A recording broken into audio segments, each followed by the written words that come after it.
નમસ્કાર બાળ મિત્રો, આવારીઓ ફાઇન. વાહ, સેટરડે સન્ડે રવિવારે તો આપણી ક્રમશઃ વાર્તામાં આપણે મળશું.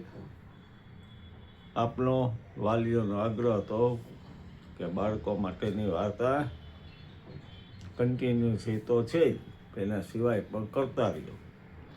આનંદ થયો કે વાલીઓ પણ આમાં રસ લે છે.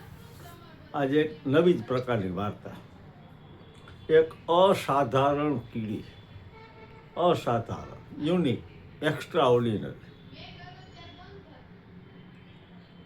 એક જંગલમાં, વર્ષો પહેલાંની વાત છે, જંગલમાં અસંખ્ય કીડીઓ, હજારોની સંખ્યામાં કીડીઓ, કાળી અને લાલ. પણ એક કીડી સફેદ અને મોટી, થોડી કીડીની જે સાઈઝ હોય એનાથી થોડીક મોટી અને રૂપાળી. આહા, કેવી રૂપાળી! આ જમાનાના સંદર્ભમાં તમને સમજાવું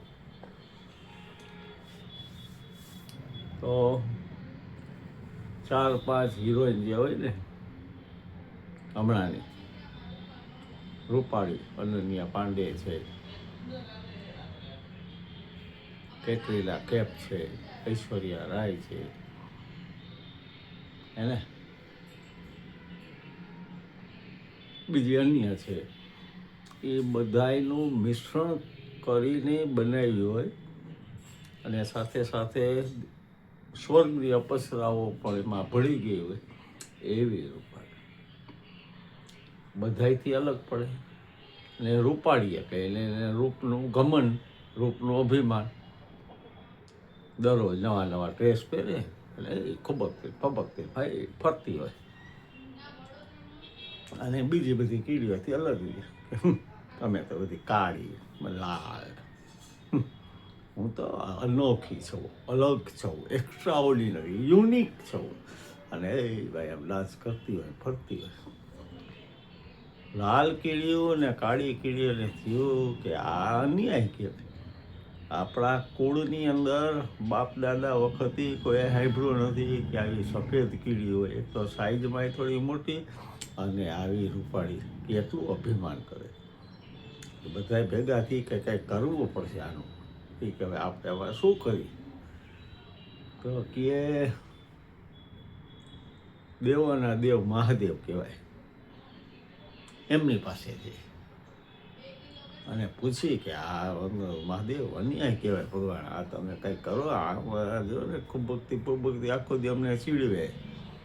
હવે બધી ભેગી થઈ, એક બે નહીં 1000 કીડી, કાળી ને લાલ. હાલો એ કે જોયું છે આ કે આપણા જંગલની પૂરું થાય ને એની બાજુમાં જ એક શિવજીનું મંદિર જૂનું છે, પ્રાચીન મંદિર. અહીંયા જાય આપણે. આ તો બધી પહોંચી 1000 કીડી. ભગવાન શિવ તો સમાધિમાં લઈને એટલી બધી કીડીઓ કાંઈ જોઈ એટલે પાર્વતી માએ કીધું, દેવ ભગવાન સમાધિ છોડો, આ તમારા ભક્તો આવ્યા જુઓ. ભગવાને આંખ ખોલી કે શું છે? આ જુઓ ને, ગણાય નહીં એટલે 1000 કીડીઓ લાગે છે, કંઈક છે ફરિયાદી. પ્રભુ મને પૈસા પાર્વતીજીને નવાઈ લઈ ગઈ. શું હશે આટલી બધી? બોલો બોલો બોલો કે ભગવાન તમે આવો અન્યાય કર્યો. મહાદેવ, દેવોના દેવ, ભોળાનાથ, મેં કાંઈ અન્યાય નથી કર્યો. શું થયું? એ કે અમારા જંગલની અંદર હવે હજારો કીડીઓ થઈ, પણ એક કીડી રૂપાળી અને આમ ટબા જેવી, અમારાથી થોડીક સાઈઝમાં મોટી છે અને એવી છે રૂપાળી.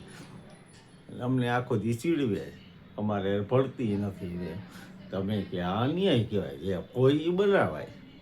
ભગવાન કે જો પેલા મેં બનાવી નથી, બની ગઈ છે. કઈ રીતે બની? કુદરતની લીલા કહેવાય. પણ તમે શું કામ એમાં હેરાન થાવ? તમે એ કે પણ એવું તો થાય. એ કે શું કામ એવું થાય? તમને થાય છે કે તમારાથી શ્રેષ્ઠ, કારણ કે એ રૂપાળી, એવું તમે માની લીધું. એટલે તમે લઘુતા ગ્રંથિથી પીડાવ. શું કામ લઘુતા ગ્રંથિથી પીડાવ? પણ એ અમને પ્રભુ અમને એ તે થાય ને, અમે કે તમે તો દેવ છો, માણસોમાં એકબીજા નથી હરીફાઈ થતી. આમ કોણ છે ઊંચું નીચું, આ તે અમે એ તો જીવ છે. અમે કહેતો પરમાત્મા છે કે બધા સમદ્રષ્ટિથી જોઈ. અમને તમે આમ કાંઈ ઉપાય કરો. ભગવાન કહે એક દિવસ એવો આવશે કે એ તમારી મદદ માગશે. બોલો, થોડાક દી આવવા દે. બધા કે બરાબર શું થાય? એ કે બધું હારાવાના થઈ જાય. પાર્વતી બાકી જો કીધું ને ભગવાન, બધું થઈ જાય. તમને શાંતિ રાખો, એટલે ખોટી લઘુતાંતિ ન રાખો. તમારી મસ્તીમાં જીવવાનું, એની ઈર્ષા કરવાની નહીં, અદેખાઈ કરવાની. એ ભલે એની રીતે મોજથી જીવે, આપણે આપણી રીતે જીવે. ન પડે કાંઈ નહીં. આપણી આ બધી કીડીઓને થોડોક તો સંતોષ થયો, ગણગણ કરતી કરતી બધી એવી પાછી.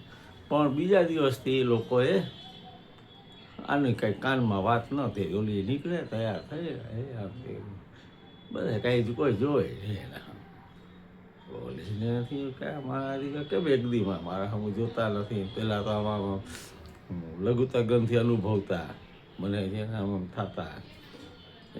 અમુક તો મારા આગળ આવતી કે સેલ્ફી લેશો, તમારે સેલ્ફી લઈ. હવે કહીએ પાસે કે આપણે શું આમ તો એ બિંદાસ. આ બાજુ ઓલી બધી કીડ્યું કાંઈ બહુ ધ્યાન ન આપે. આમનામ સમય સરતો ગયો, ચોમાસાનો ટાઈમ આવ્યો. કીડીઓની અંદર એક વિશિષ્ટતા હોય, એને ખબર પડી જાય કે હવે ચોમાસું આવશે તો દરમાં બધું ભેગું કરતી. ઓલી તો એને રખડવામાં આનંદમાં, રૂપનું અભિમાન, કોઈને ભયડી નહોતી. એને કાંઈ બહુ સંગ્રહ ન કરે. અને ભાઈ ધાર્યા કરતાં વહેલો વરસાદ આવી ગયો.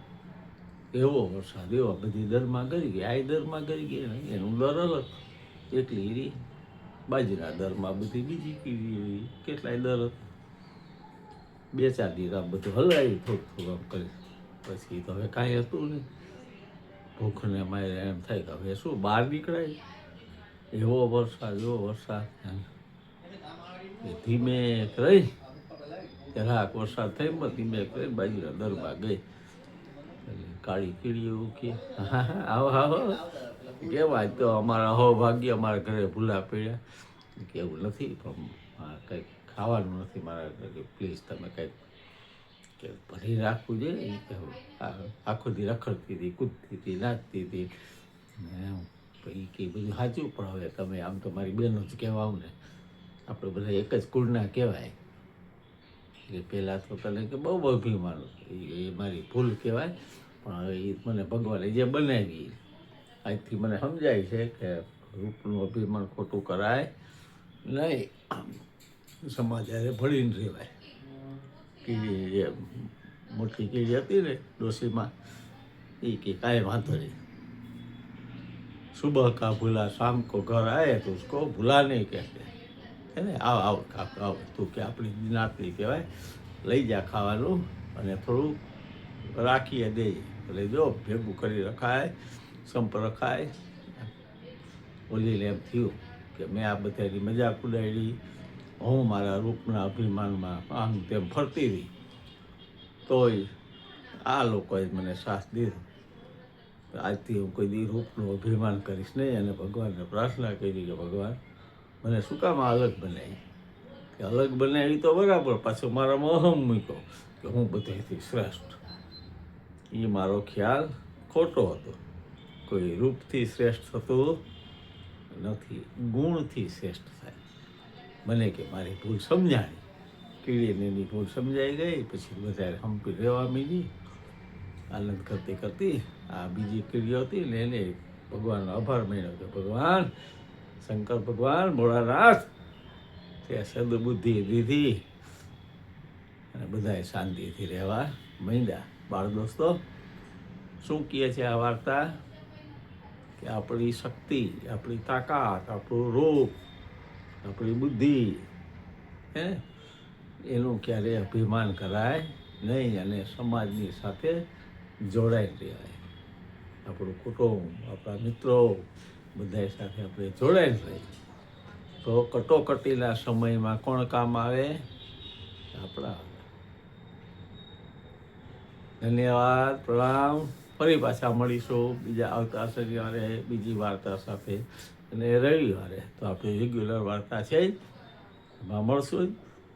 આનંદ કરો, મોજ કરો, અને યાદ રાખો, learn while you learn, play while you play. This is the way to be happy all the day. ધન્યવાદ. જય અરુણાચલ.